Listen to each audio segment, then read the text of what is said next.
Sepse afërmon që nuk mund të zbatohet nëse ti me një kompani të krijuar para 5 ditësh, e cila arrin të marrë një leje ndërtimi për ndërtuar një kull 30 kate. Dhe me një kapital, pa background, pa bilance, pa historitë saj të ndërtimit, pa bilance, Pra, ajo thotë unë kam kompaninë themeluar me 1 milion lekë të vjetra dhe do ndërtoj një kull që bën 100 milion euro.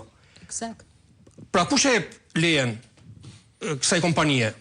Dhe kush janë personazhet e kësaj kompanie që arrin të marrin leje? Kjo shpjegon fare mirë se si paraja vjen nga jashtë dhe investohet këtu brenda. Dhe klientët pastrohet, se kur thua investohet është pastrohet dhe parkohet. Po, klientët kush janë?